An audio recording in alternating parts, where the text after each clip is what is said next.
So recently, I put out a post on social media asking what we could do to step up our game.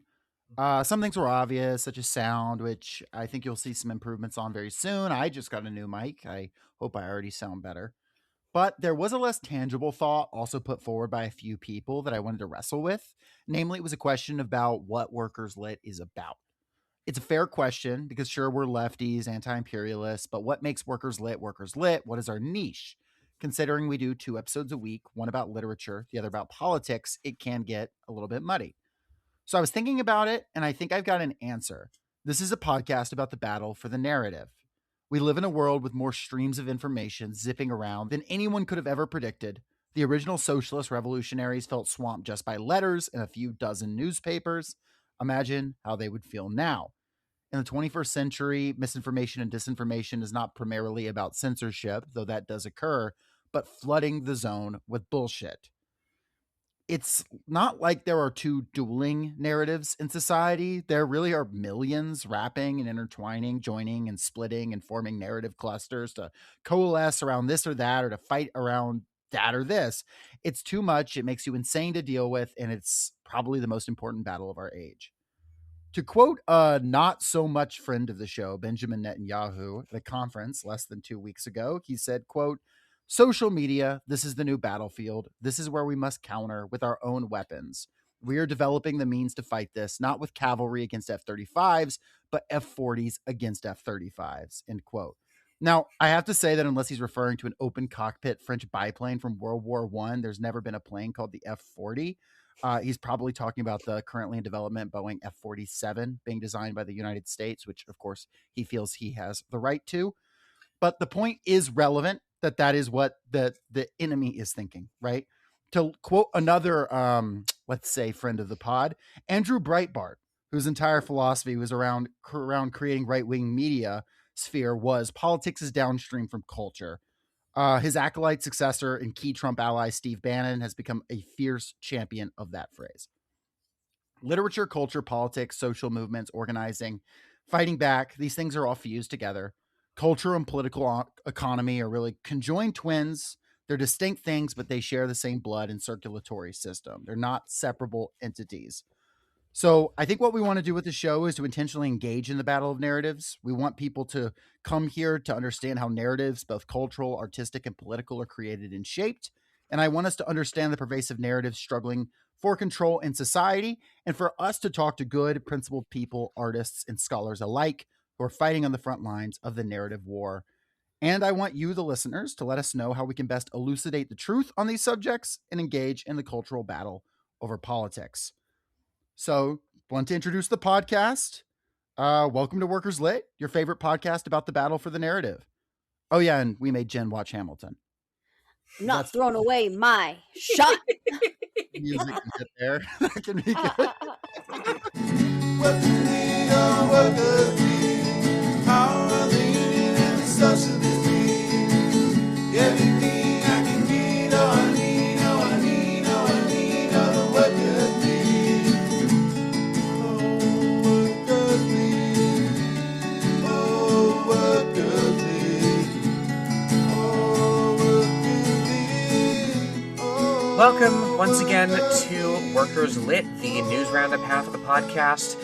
Y'all, speaking of narratives, right? Speaking of like removing yourself from the narrative of telling people's stories, like we just hate watched really Hamilton. We're 10 years late to this discourse, but you know, here we are. Here we are. Jen, how do you feel? You hadn't seen it before. Purposefully had avoided it. I told y'all that when it came out, my mom's husband was like, this is life-changing, you have to go see this, and like gave me movie money, which I promptly spent on weed instead. Oh, yeah. And yet 10 years later, I made myself a pallet on the floor and pulled up my laptop, and I think the proper way to watch it was with y'all, where we could talk shit the whole time. Although I feel like most of Jacob's interjections were like, oh, I really like this part. So like hate watch might be a stretch, at least for his side of it. Listen, I have a complicated relationship with the show. Really enjoyed it back in high school. There was only a few parts that I really genuinely like, but there's a lot that I really the rapping is just every time I'm like, oh yeah, I really enjoy this like song, and then like you've got Lin-Manuel Miranda comes back on, and he is like, I feel like he's just I know he wrote it and then starred in it, right?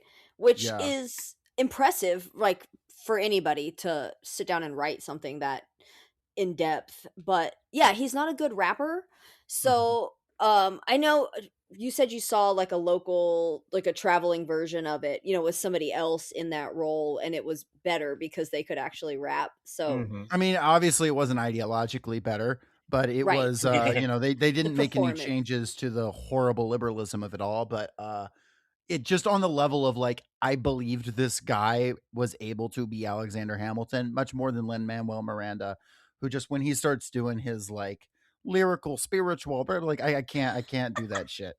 Yeah, if y'all two know anything about me, listeners, if y'all know anything about me, if you've been with us for long enough, if you hear me say there are aspects of this thing that I enjoyed, right? That's Lenore speak for I fucking hated it. That's So so professional and proper. I I would think recommend people go back to our Percy Jackson episode, where we for some reason like ended up making Hamilton jokes the entire time. because Lin-Manuel Miranda's in the show.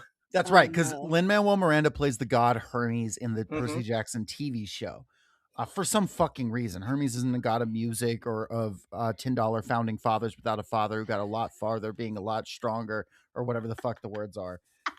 By Or 14, whatever. I don't have it he memorized. Got a lot something harder by something being a lot better, by being a lot faster, by being a lot stronger. by 14 he's something a trading charter. I don't know. They put him in Um, charge of Mm-hmm. they put him in Oh my charge of god. a trading charter. There we go. The high school memories coming back. Um, but No, yeah, wild. Jen, I am curious, and sorry for people who thought, oh, I can't wait to hear about the news. We'll get to it. Jen, I'm curious what you expected versus what you experienced in the gap between those two things. Okay, that's a good question. I think that I expected the music to be better.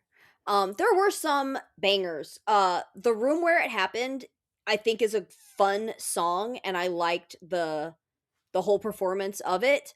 And then I had always, again, I've heard the song but hadn't seen it in context, and I always thought it was about like a murder or something. Yeah, And that'd be then a lot better. finding out, yeah, that it's about like the founding of the national bank was a little disappointing. Um you know, when it came out, again, 10 years ago, um, I hadn't been reading theory yet, but I was definitely like left of liberal. I just was kind of misguided and maybe flirting with anarchism.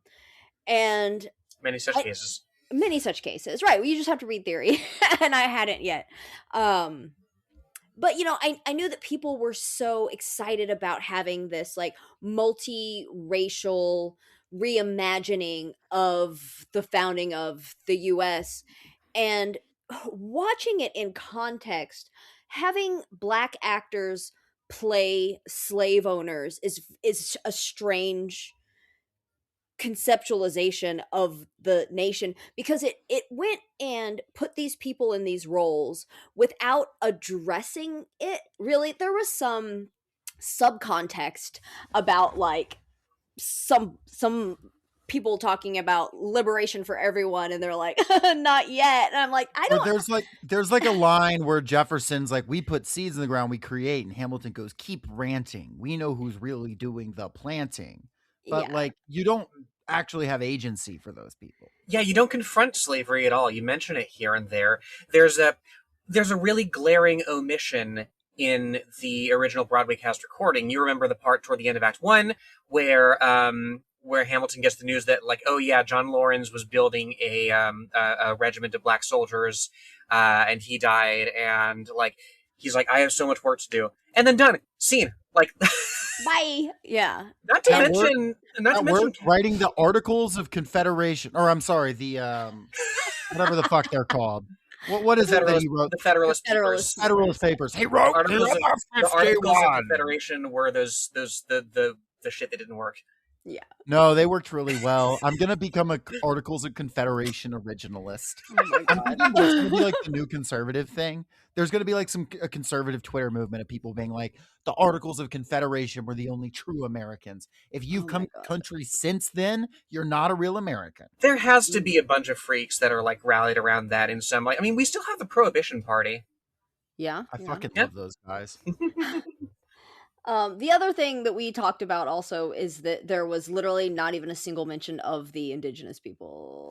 Literally And none. all the genocide that was going on at the time, that very much could have been addressed, but was not even like talked about at all. I tell you what, like you could have made a pretty good verse, maybe even a whole song about how George Washington earned the name Town Destroyer.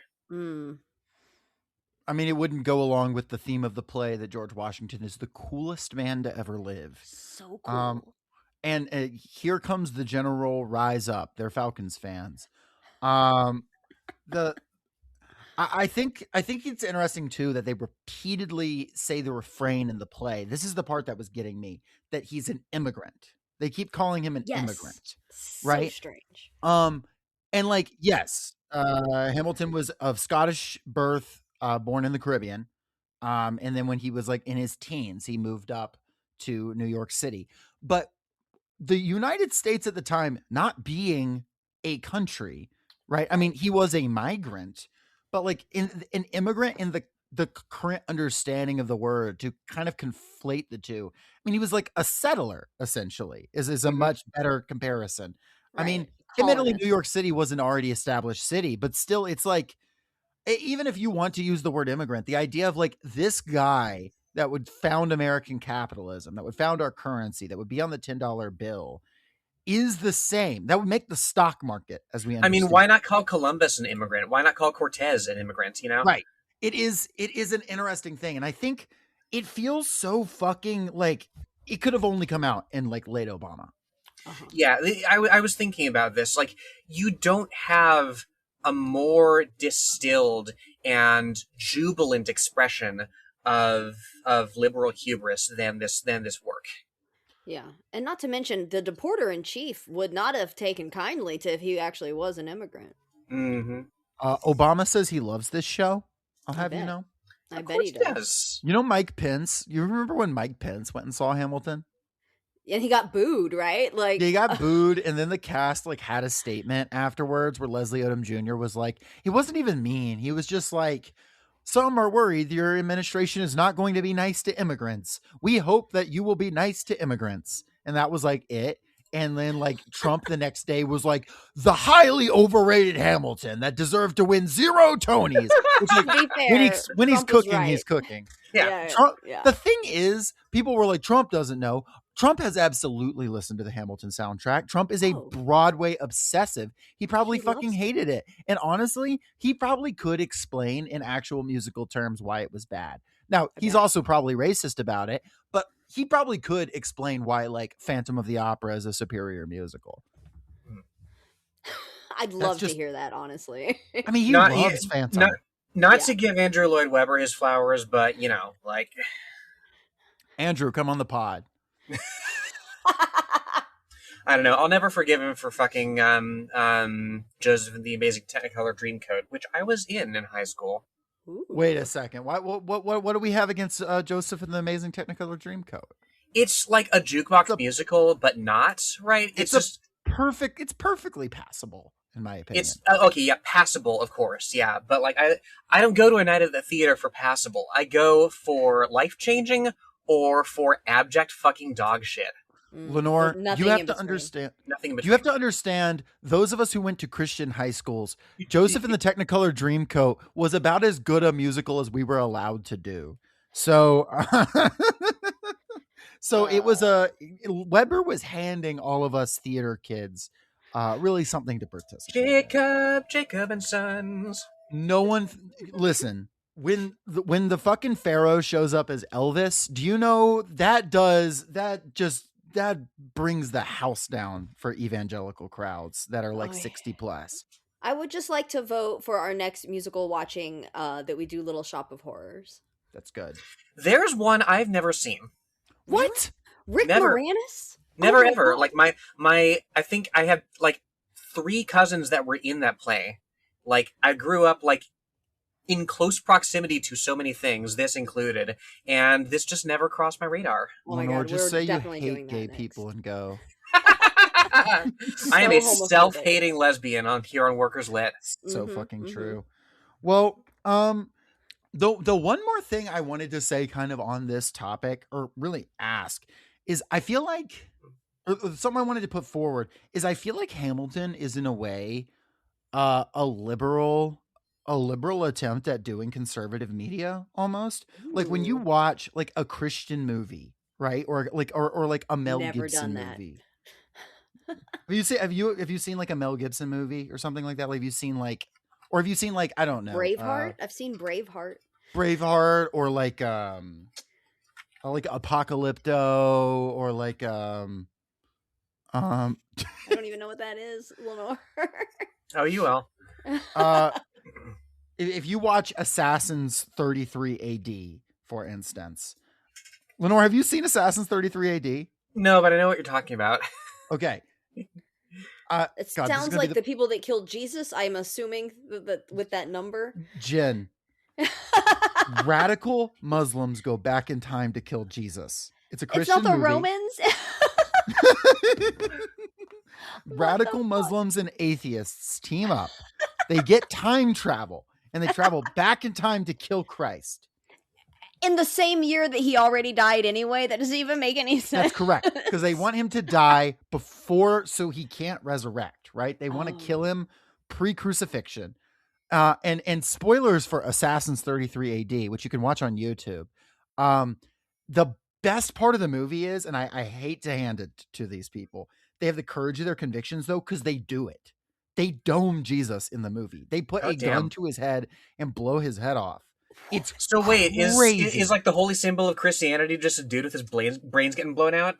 No, Instead of wearing a cross, you have when you go back to the future, the whole world is messed up because it's a world without hope. Sure. And no one knows what morality is. So The entire world is is just a Back to the Future 2 Hill Valley. Yeah, it's like the whole world is a wasteland. And so then the kids who are Christian go back in time to intervene and so that they like go back in time to like stop the thing.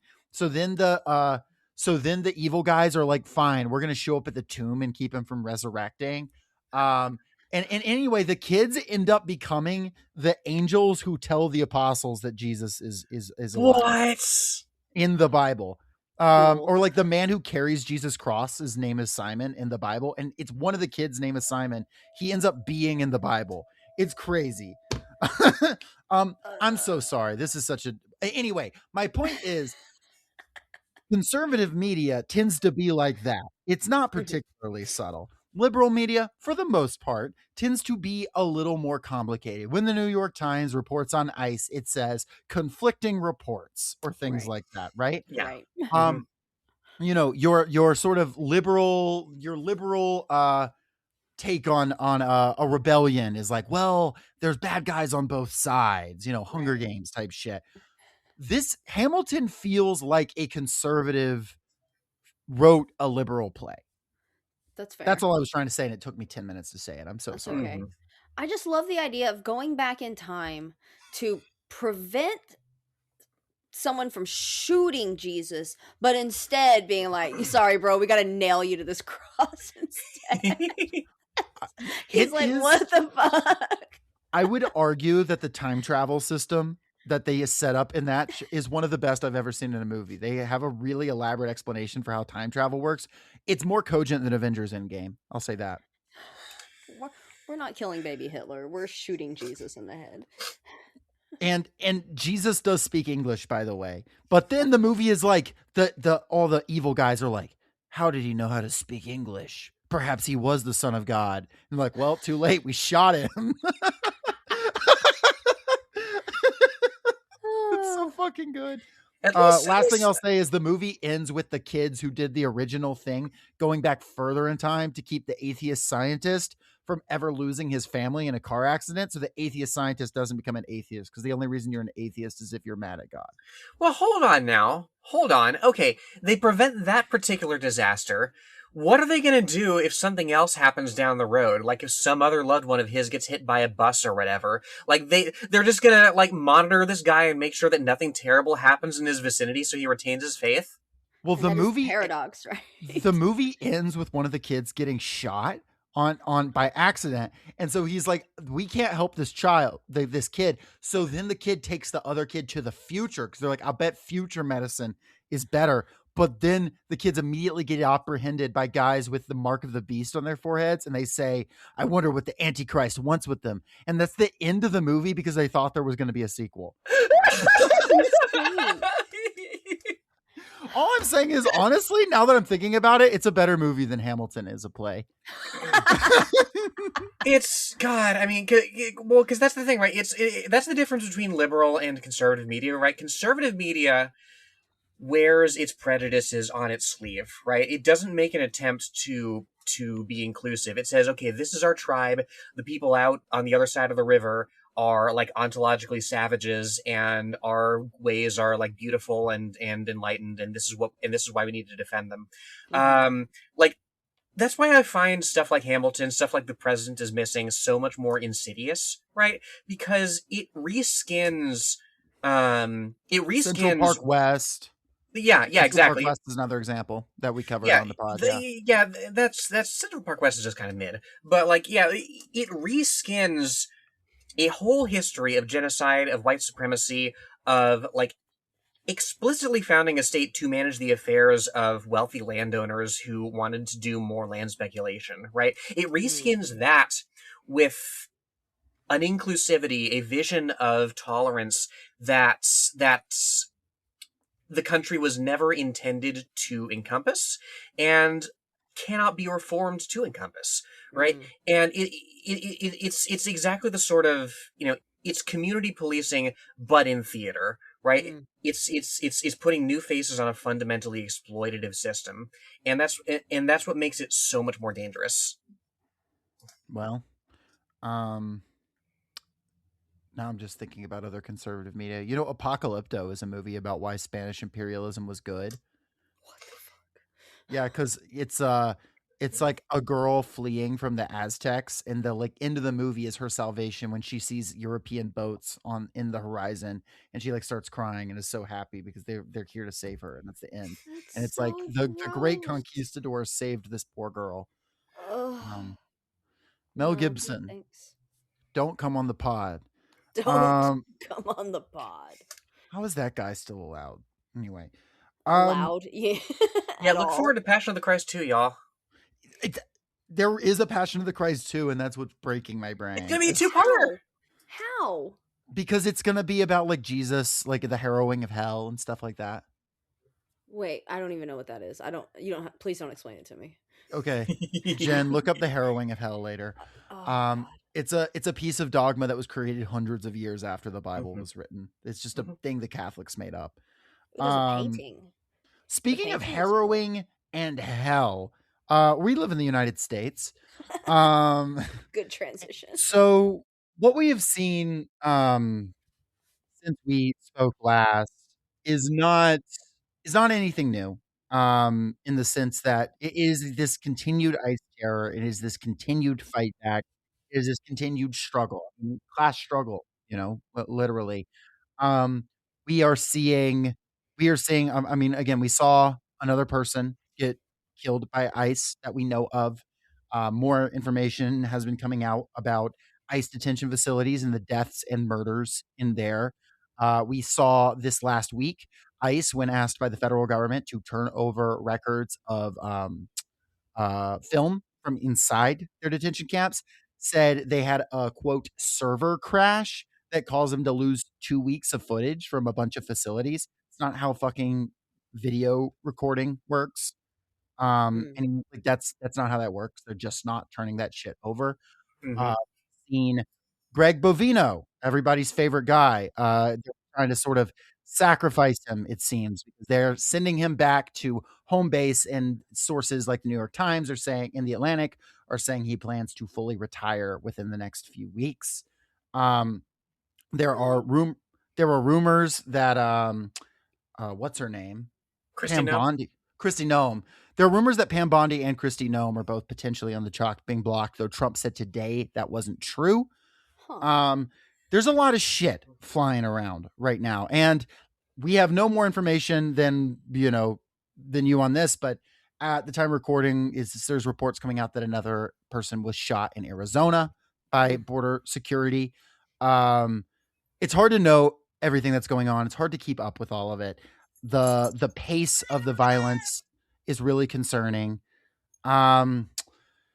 How are we feeling? What are we thinking? The mood seems to be right now in the like popular consensus that the Trump administration feels on the back foot. What are we thinking about that? I mean, first of all, I think there is a difference between Donald Trump and the Trump administration. Yeah. Donald Trump has just the confidence of a idiot with dementia, which is impressive, I guess, in a sense. Like, nothing.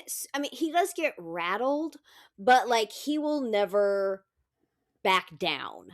And so I think to say that like Trump is on his back foot, that's never going to happen. That's why he leans forward so much when he stands up. Do you think, well, really quick though, like, I don't know that, what do you mean by he'll never back down? Because he's definitely been forced to like back away from some of the shit he's tried to do before, like with certain tariffs, with the Greenland shit.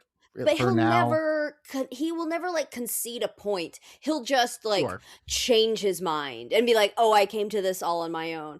But I think your point about being the administration maybe starting to feel like they're under fire is probably true, because they are like, there are, even the NRA was like, I don't know, that was a white guy.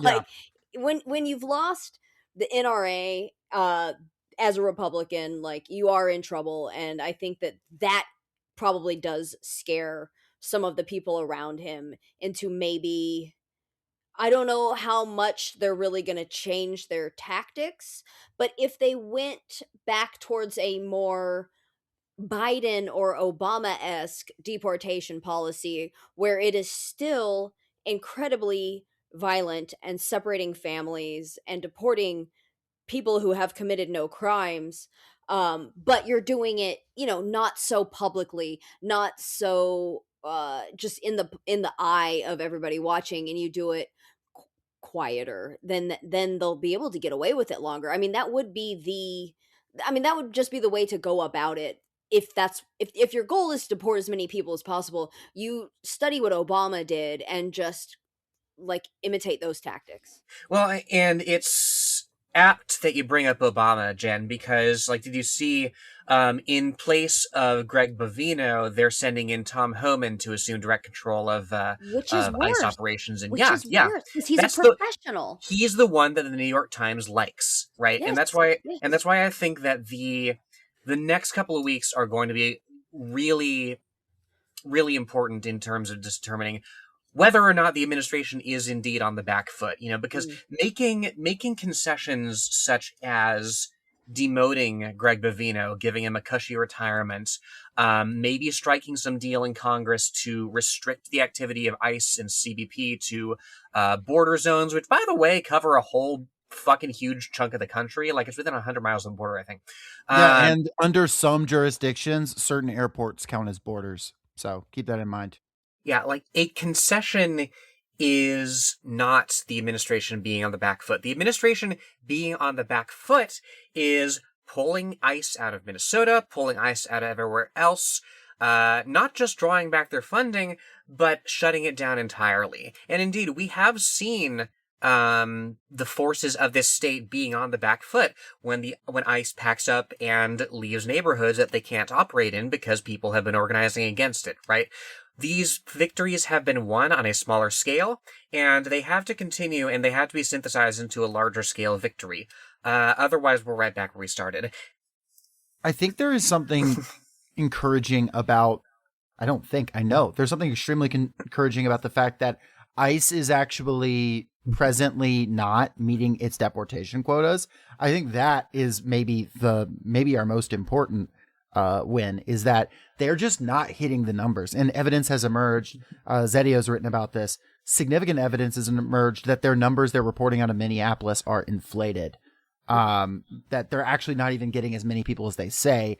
And according to them, they're not hitting their deportation quotas. They're talking about these mass deportations, but their tactics are actually, I mean, the way people have organized is keeping them from doing that. People are showing up, people are reporting on ICE, people are obstructing them, but people are also informing their neighbors when ICE is going to be around. There are these elaborate networks that have been set up that are extremely effective. And I'll say, if you live in pretty much any major city in the United States, and probably a lot of small towns too, these networks already exist in a lot of places. For example, if you're in Georgia, reach out to GALAR. That's the Georgia Latino Association for Human Rights.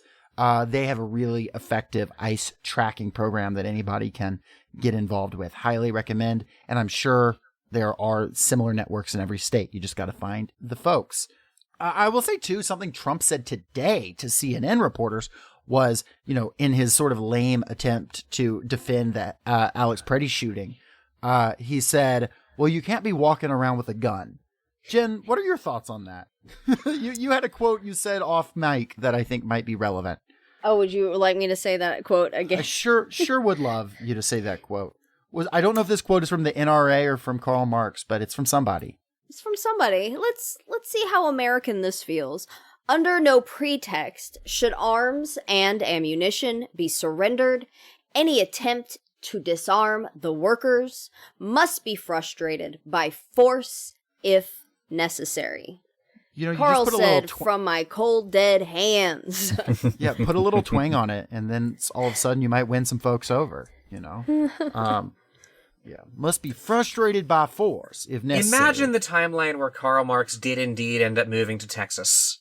Oh, shit. Jen, I don't know if you know that. He did consider moving to Texas at one point? That's not a joke. Texas? Specifically? Yeah. I did not know Texas. that. Yeah, it seems like a strange time to want to come to Texas. It was when he was facing deportation from a lot of places, and there were folks in Texas who were like offering him like safe haven and saying this would be a great place to organize. This country's about to like erupt into flames, and this could be a good spot to like start setting some shit up. Tons of German settlement there, yeah. But then he decided that he would probably get like just murdered. Yeah, I mean, but imagine if he had come here and instead of Texas joining the Confederacy, we had the first ever communist revolution, and it started here in fucking Texas. That would alternate be amazing. Timeline. That is the time travel movie I need. Mm-hmm. Carl, you've got to go to Texas. Also, this is an AK-47. You're gonna need it. Carl. Yeah. Well, I was AK reading. stands for Armed Carl. Lin-Manuel Miranda, write that musical. Lin-Manuel Miranda is Karl Marx. But Folks. I need the kid from The Walking Dead to play him. Do you Carl? Yeah. Lenore, what? Give us your Lin on this one. What is Lin? I'm as Karl Marx. Marx? The slavers circle like sharks. They're gonna hear how my gun barks. Yes. Holy shit, that was good. Well, I read an article earlier today from Prim Thacker that's titled "Minnesota is kicking Trump's ass and he knows it." And I wanted to quote a little bit from this because there were some of the sources were a little interesting here. So he spoke directly with some Trump advisors, and Trump advisors are very concerned. They said, even in the weeks prior to the Trump administration's killing of 2 American civilians during its federal siege in Minnesota, the White House's political shop and chief of staff, Susie Wiles, had already been growing nervous that Donald Trump's anti-immigration blitzes and the viral videos of their ICE-led crackdowns were dragging down the GOP's chances of clinging to power and shredding their gains with young and minority voters. Polling has been... Can I just say Trump Advisor is my least favorite travel agency? Polling has been so shitty, a Trump advisor, who's familiar with the private data that the president and his senior staff have reviewed recently, bluntly told us. But it wasn't just polling. In recent months, according to 2 people with the knowledge of the matter, Trump officials have closely tracked how Trump and his policies, including ICE raids on immigrant communities, are playing with prominent MAGA-curious online influencers and podcasters with massive audiences. Some of them, most famously Joe Rogan, are credited by the MAGA faithful with helping boost Trump with young male voters. What the White House now sees has begun setting off alarm bells. You could see these guys are starting to say no thank you when we reach out, a White House official says, citing Rogan and others, adding that it was a strong indicator of which way the wind was blowing. The days since Trump's immigration agents murdered Renee Nicole Good and Alex Preddy in Minnesota, incidents captured in viral bystander videos, multiple Trump advisors concede that it's only gotten worse. Many of the denizens of the Trump Vance team finally see their policy as a huge public relations problem, to use the bloodless term administration officials refuse to stop using, albeit one with a rising death toll. The truth is that Minnesotans are winning, and Team Trump has no one to blame but themselves. The article goes on, but I wanted to point that out is on the sort of narrative side of things, on the way that culture understands it. These sort of fickle elements, the Joe Rogans, right? The fucking, the Vaughn, what was his name? Theo Vaughns of the world are now like not so sure about all this. And I wanted to know what y'all thought about this element, because I do keep up with what some of those guys are saying from time to time. I just listened to a new Joe Rogan episode where he's like, actually, I think Trump's ICE might be like the Gestapo. He said it himself. Now, he's had Trump on his podcast. He's boosted him. Shit like that. What do we think's going on here? Is it just like these people are complete opportunists? It's where the wind's blowing? Are they just stupid? Like, what's going on here? I mean, first of all, it is unequivocally a good thing if young men are turning away from MAGA. Like, period. For sure. I just worry about where that energy is being channeled, and if it is into people like Nick Fuentes or Theo Vaughn, then I don't think that's any better for us than them being just straight up MAGA. It's just kind of shifting what flavor of right-wing fascism they're into. But it's also, and because I always try to have this idea of revolutionary optimism, and I think it's important for us to seize on these trends and use these opportunities to our advantage as leftists, as communists, as whatever left of Nancy Pelosi you may be. Like, this is an opportunity for us to explain to those people that the problem is, the rich, it's the ruling class, it's the ownership class, it's the people that have been in charge forever. And if we can, even a small percentage of those, because it is generally young men, if we can take a small percentage of those and get them radicalized at least a little bit towards, left of electoral politics, that's a good thing. And I think there are people that can do that. They don't want to talk to me. I'm a middle-aged woman. But, Jacob probably has some reach with these people, especially if they were like raised evangelical, right? Like, that's a way you can reach out to them. Mm-hmm. People like Greg Stoker, I think, can reach some of these people because he, joined the military at a young age and did all this machismo shit that they think is cool. And people like that can kind of pull them in away from, if they're looking to someone like an Andrew Tate, as like a male figure, people like you, people can help reach them and get them thinking more, communally.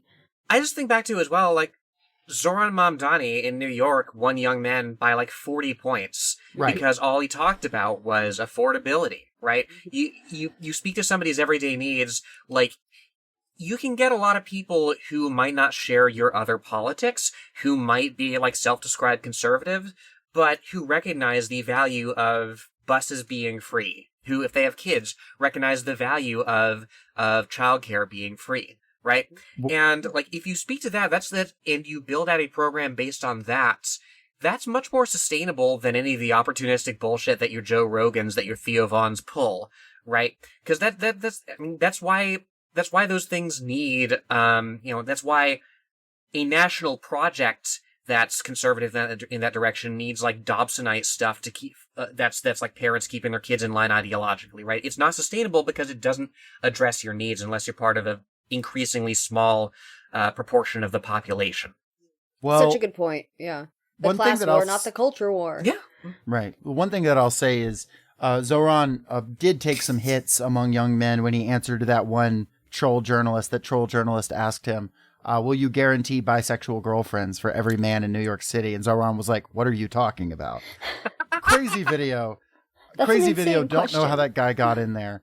Well, but we do need more of that energy, though. We do need more people willing to say, "What the fuck are you talking about?" That's Again, true. I will always say my favorite Bidenism is when he's asked by that one provocateur how many genders are there, and he's like, at least 3. Don't play games with me. When Biden was snappy, 20 years ago, he was always kind of an asshole, and that was, I think, what people liked about him, is because he was good at that shit. I still remember his debate with Paul Ryan. That was Romney's vice president. Fuck yeah. I still remember his debate with Paul Ryan. That's where his fucking malarkey quote came from, Yeah. We're dangerously close to putting another jib jab into this episode, so I'll steer us away from 2000s politics. One more thing I'll note is one thing that's forgotten. Joe Rogan endorsed Bernie Sanders too, and I don't want to act like Joe Rogan is the fucking kingpin who decides whatever. We're not courting Joe Rogan. I just think it's notable that this sphere of guys does not operate according to the political rules the pundit class thinks about. And I wouldn't say that we have figured out how that sphere operates either. Maybe we will. Maybe we'll put together a theory of how to figure that out. But it is a little more complicated than the sheer how manly are you type shit that they're talking about. It has a lot more to do with economics. It has a lot more to do with cost of living, general anxiety. And, fuck Joe Rogan. I don't give a shit about him. But those guys, the idea that the people who listen to that are, all going to be dyed-in-the-wool fascists, I don't think is necessarily true. And I think them losing that crowd to some extent on this is encouraging, at least so far as sort of the narrative battle is concerned. Yeah, in a society as patriarchal as ours, right? You're not gonna have a major influencer winning. You're not going to have a major influencer necessarily winning men on explicitly feminist grounds, but Right. there are other avenues. There are other avenues towards converting people to a more positive politics, and that starts with, again, just material needs, which Joe is Rogan, what. come on the podcast. We will take Joe Rogan on the podcast. I'm not having Mel Gibson on, but I will. Joe Rogan, I think I could convince him about anything. If you listen to this man speak, I think if I explained labor theory of value to him and said they don't want you to know this, he would be like, oh, man. Joe Rogan, have me on the podcast. I'll come and smoke weed with you for 3 hours. That sounds fun. Jamie, pull up the PDF of Capital. Wow, that's huge. Have you ever seen the video, or did y'all watch when Peter Thiel went on Joe Rogan? Absolutely No. not.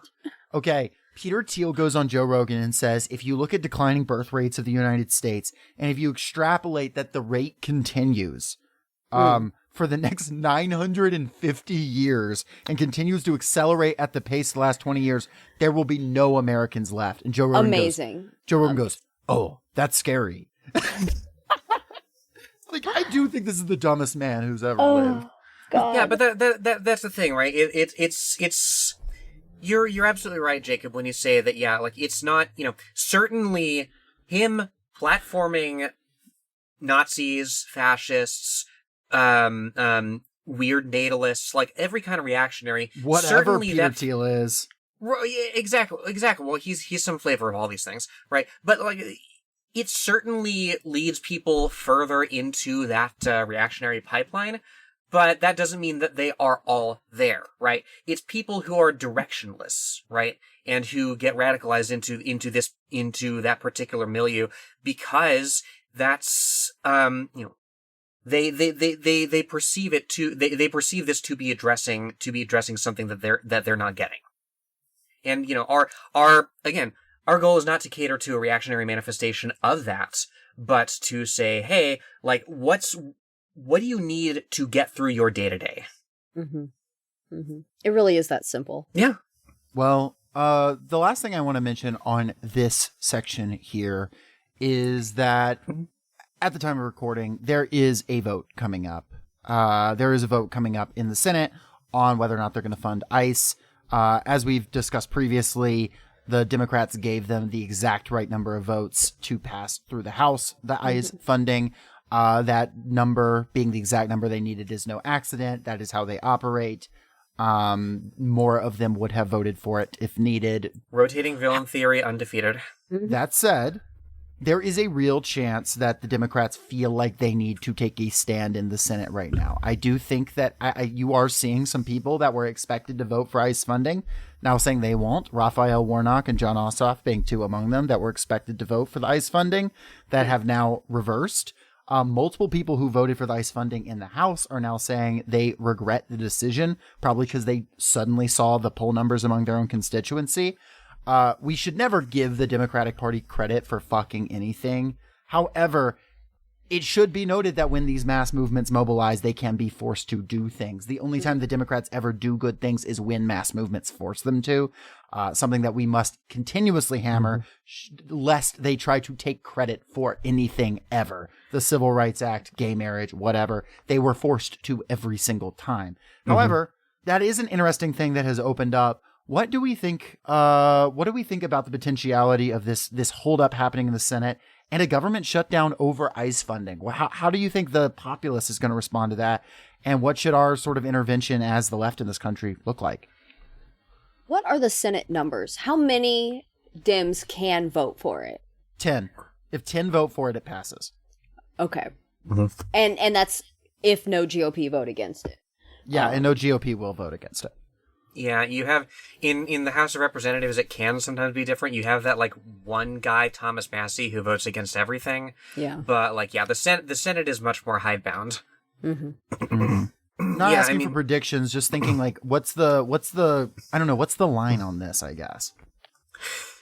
Yeah, I mean, never forget that, that Warnock and Ossoff were enthusiastic votes on the Lake and Riley Act. Right, which required the, Homeland Security, which required ICE detention for various crimes, committed by immigrants, or alleged to be committed by immigrants. They voted for the things that led up to it, and now that there's backlash against it, they can be moved on it. That doesn't mean that we just need enough numbers of Democrats in Congress, because again, like they created the situation in the first place. They find their Joe Manchins, yeah. I have zero faith in Chuck Schumer to even do his job to, what do they call it, whip them in line or whatever. Yeah, whip votes. Disappointing isn't the right word, because I never expected him to do anything, and yet somehow I still find him somewhat disappointing in just he's just like such a worm in so many ways. So it would be nice if the funding bill failed. It would be nice. Yeah, I guess that's... It would be nice, but I have the previous shutdown still fresh in my memory, right?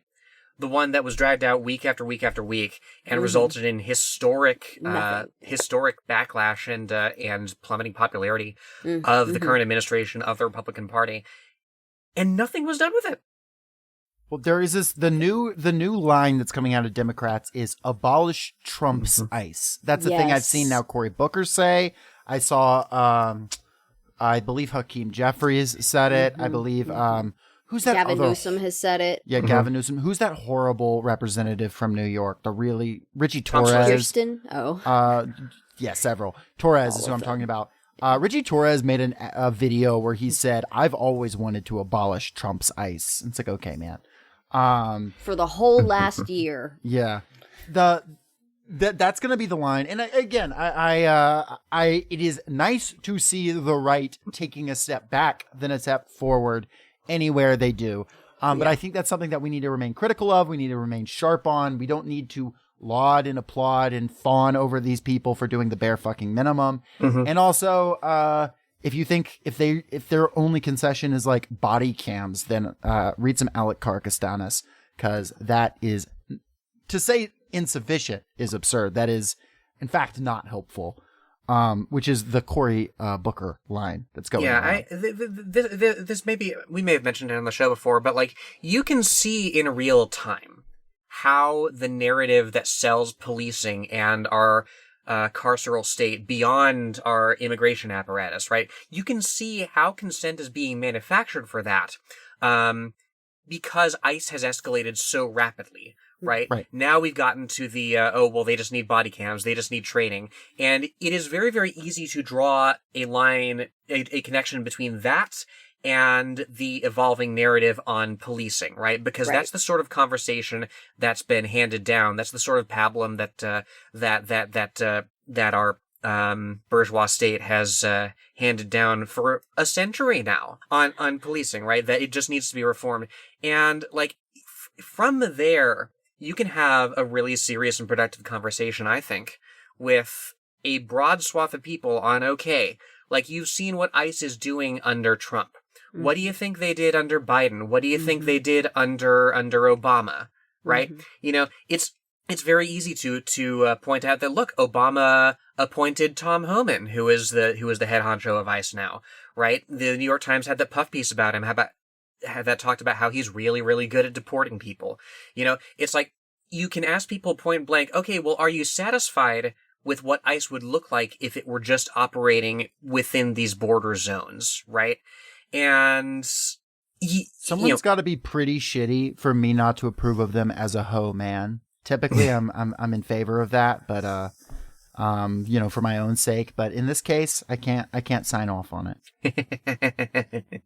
What I was trying to interrupt Lenore and say, was just, and I know this is stating the obvious to anybody who probably listens to this, but this whole, like, if we just give them more training and put body cams on them, and like Lenore was saying, like, treating it very similar to the way that we treat the police here already, and then we look at the numbers of how many people the American police kill every year, and it averages out to like 3 people a day. It's over 1,000 a year. I think it was like 1,100 last year. Yeah. And it seems like every year 1 or 2 kind of breaks through. Not even to the extent that George Floyd did. Philando Castile was one, also in Minnesota, in Minneapolis, that happened, right? And it really only breaks through when it's caught on tape, or it's like extremely egregious, right? Like shot in the back, running away, stuff like that. But when these happen 3 times a day across the country, and all they've ever offered is more money for training, more body cams, more quote unquote less lethal weapons to carry on them, to hurt you with, if not, maim, and people have died from being tasered. Older people that have heart conditions have died from being tasered. It happens all the time. And so when you see them parroting these same exact talking points when it comes to another form of policing, which is all that ICE is, it's just a form of policing with a different funding strain, essentially. Their mission is technically different, but on the ground they act the same way. Like at some point something's got to give, and like the Democrats that are saying this, I don't know what their support looks like from the regular people, but I don't think that Democrats are super popular right now, and so I don't know, something's got to give. And if you ask me what's got to give, it's got to be like revolutionary movements, starting with the general strike and moving on from there. But people have to not just accept this better training for ICE bullshit. They can't just say, oh, well, we're going to make them train for 60 days instead of 45 or whatever it is, and think that is anything. Not even not good enough. It's nothing. It's just more money for them. Yeah, I don't know. Yeah, I mean, you have, the Jonathan Ross, the savage who shot Renee Good, was an ICE trainer for a number of years. Like a decade. He would be the one doing the training, right? In whatever program that they instituted, if indeed they instituted one, right? The police training thing is dead and discredited because you have similar cases as well of like 19-year firearms trainers accidentally, quote unquote, reaching for their gun instead of their taser and shooting somebody, right? Like there is a multi-tens of billions of dollars propaganda industry, in terms of PR, in terms of academia, in terms of research that goes into producing these narratives, right? Yeah. And that wouldn't be necessary if it weren't abundantly clear that these narratives are false. Right. I mean, that's why they keep, they keep parroting this stuff, because it works, A, but B, it works because they have unlimited fucking money. Yeah. And they have a monopoly on mainstream avenues of information, which is what makes left and progressive and socialist interventions so important. Mm-hmm. Definitely. Yeah. Well, the problem is the training. This Yes. is what they are trained to do. Exactly. Well, to conclude today, I think it would be unfitting of us to Unfit to print? So, it's like when you say the word of the day on Pee-wee's Playhouse. It's What true. are we? Are we unfit to print here? I'm laughing because of what I'm about to say. Cut You're it gonna all. feel, Cut you're it gonna all. feel bad. I think it would be unfitting, given what's going on right now, not to acknowledge today, January 27th, is Holocaust Remembrance Day. Yes. Unfortunately, groups like the Anti-Defamation League are using today as an excuse to attack anti-ICE protesters for comparing ICE to the Gestapo. But once again, this is part of an attempt to control narratives. We know, as do the overwhelming majority of people in this country and Jewish people around the world, that the rise of authoritarianism here or anywhere must be combated. So I thought it would be appropriate to quote today's statement from Bend the Ark, a progressive Jewish organization who's consistently doing very strong work, the kind of work that we all need to be engaged in. And I wanted to quote from them. Today, on International Holocaust Remembrance Day, we remember one of the most painful periods in our recent past and its lessons for our present. We remember the 6 million Jews murdered by the Nazi regime. We remember the 5 million others who were murdered. Roma and Sinti people, people with disabilities, queer and trans people, political prisoners, socialists and communists. We remember the millions more who survived dehumanization and torture. Here are the lessons we are taking from the Holocaust today. We remember that the Holocaust did not begin with death camps and gas chambers, but with othering and scapegoating. Then laws.